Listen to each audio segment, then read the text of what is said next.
Pak Dodi lagi sakit demam berdarah dan sudah malam ketiga dirawat, dan kita nggak bisa menjenguk karena hanya dijaga sama putrinya Mayang, dan mungkin standar penanganan COVID di Rumah Sakit Umum Kemayoran, sehingga kami hanya menyampaikan rasa prihatin dan rasa peduli serta doa agar Pak Dodi dan keluarga diberi kesehatan, kesembuhan, dan bisa sehat. Kondisinya masih diinfus, yang namanya demam berdarah itu kan perlu infus, kemudian mungkin trombosit darahnya pasti menurun. Kita tunggu normal kembali dan mudah-mudahan dalam waktu dekat Pak Dodi bisa keluar. Karena tanggal 26 ini harusnya agenda ulang tahun Mayang, yang mana akan diselenggarakan dengan mengundang beberapa orang. Tapi ada dua kemungkinan, apakah ditunda setelah beliau sembuh atau tetap dirayakan pada tanggal 26 nanti. Senang aja karena dia merasa target atau upaya-upaya untuk perbaikan karir Mayang semakin, sehingga dia banting tulang untuk bagaimana memperbaiki, karena menghadapi bulian-bulian masyarakat yang tidak mengerti.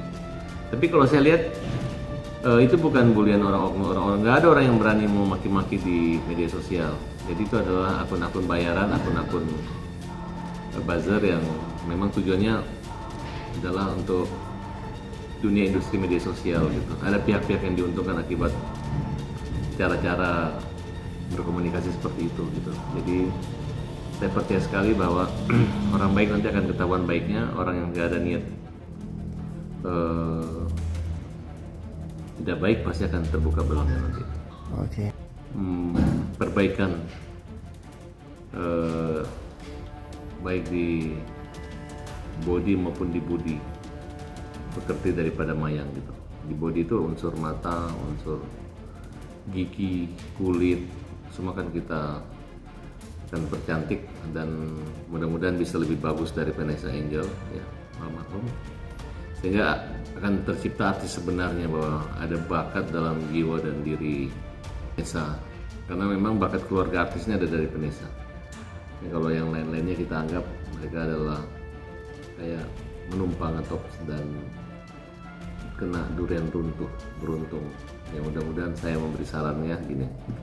Ini kan mereka kan besanan gitu, jangan dibiarin dong Dodi dibully gitu. Gitu. Tolong coba dirangkul dengan baik. Kalau sama Dodi saya bilang kamu sabar saja gitu.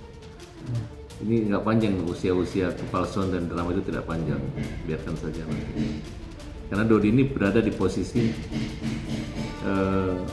dia tuh digugat untuk diperebutkan cucunya gitu, dan bukan dia kalah, justru sebenarnya saya mau menang.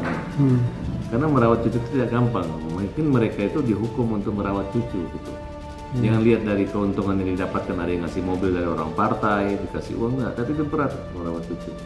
Karena ujian itu di materi gitu. Ketika mereka populer, ketika mereka mendapat dunia selebriti, akhirnya kan tidak kelihatan. Hakim kan tidak menilai bahwa mereka ini serius. Nah, orang kan harusnya bekerja, ditinggalkan pekerjaan merawat cucu, sehingga penghasilan besar menjadi berkurang. Kalau ini kan tidak, ada peluang mendapat penghasilan besar, sehingga awalnya ibunya, mertuanya sederhana, tiba-tiba sekarang udah pakai jaket kulit, pakai hitam, joget-joget dan lain sebagainya gitu.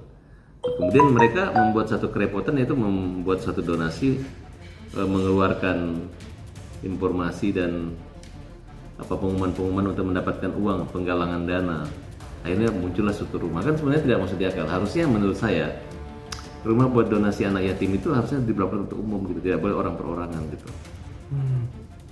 Alangkah baiknya kalau kalau uang yang digunakan itu bukan membeli rumah, tapi ditabung buat bekal sekolah, bayar asuransi.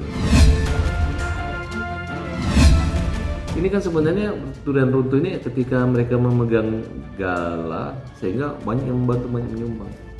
Harusnya kan gini, galang harus diserahkan ke Dodi, seimbang gitu. Memang hak mertua laki-laki itu lebih besar, tapi bukan dalam hak asuh dan asih mengasihi, tapi hak menafkahi memang tanggung jawab daripada Pak Faisal. Tapi hak kasih sayang itu ada pada Mayang, adik kandung daripada. Jadi ketika bergulir isu kemudian mereka secara masif terstruktur menggiring seolah Dodi ini tidak pantas menjadi perwalian, sayang gitu. Coba dibandingkan cara merawat aja anak ini seolah-olah jadi anak sultan tuh. Kasih rumah segala macam, mobil segala macam. Apakah ini pembelajaran yang baik? Dulu waktu Dodi istrinya meninggal, lahir Mayang, 12 tahun Dodi nggak bekerja, nggak kawin untuk merawat Mayang. Hasilnya Mayang saat ini gitu. Nggak ada yang nyumbang-nyumbang, nggak ada minta-minta sumbangan, nggak ada rumah. Mereka tetap bisa menjadi orang yang mandiri gitu. Kenapa baru anak Vanessa tiba-tiba menjadi hak publik gitu? Kita lihat aja si Puji dikasih mobil buat apa? Katanya orang kaya, kenapa terima mobil? Yang gendong pakai baju partai warna hijau, ya kan? Berarti kan ada eksploitasi anak di situ. Nah di sini hakim tidak jeli melihat siapa hanya bawa manis, sayang, menjaga, tidak. Seandainya saat itu Mayang menumpang di rumah Vanessa Angel, Mayang yang rawat gitu. Hanya kebetulan dulu mereka numpang di rumah kontrakan. Faisal punya bukti bahwa yang membeli baju dan membeli tas-tas itu adalah orang, bukan suaminya gitu. Karena Dodi mengatakan bahwa ada rasa curhat daripada almarhum yang ingin bercerai karena menyangkut penghasilan. Berarti kan mantunya itu bukan orang-orang kaya banget.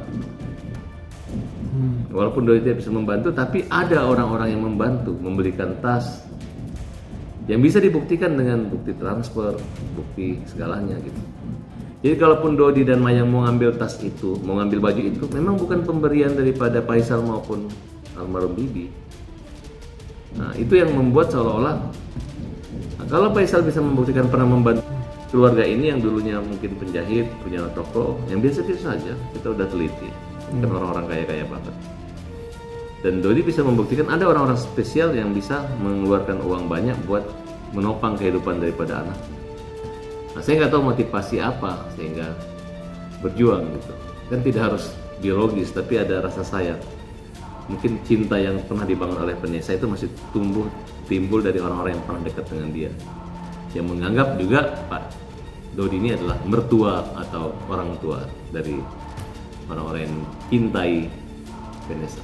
Tapi kalau masih jualan, masih keliling-keliling, konten-konten segala macam, terus anak ini jaga suster, mereka jadi selebgram kemana-mana, pergi pacaran dengan keluarga konten juga, tiba-tiba ribut, siapa yang jagain anak, ya kan? Ya udah kalian cari uang aja banyak-banyak, Puji jadi kaya, Faisal jadi kaya, yang jaga Mayang dengan Dodi nggak apa-apa, Dodi nggak usah kerja, nggak mau kan, nggak mau dipinjam 1 hari aja gal nggak boleh. Ya kenapa? Mereka takut kalau anak ini cinta jatuhnya hatinya sama Mayang, mereka akan kehilangan penghasilan karena mereka tidak menyangka akan punya rezeki seperti sekarang. Kalau kita nggak ada masalah, cuma maksudnya udah kasihan Dodi. Masa Pak Dodi jadi dodol kan?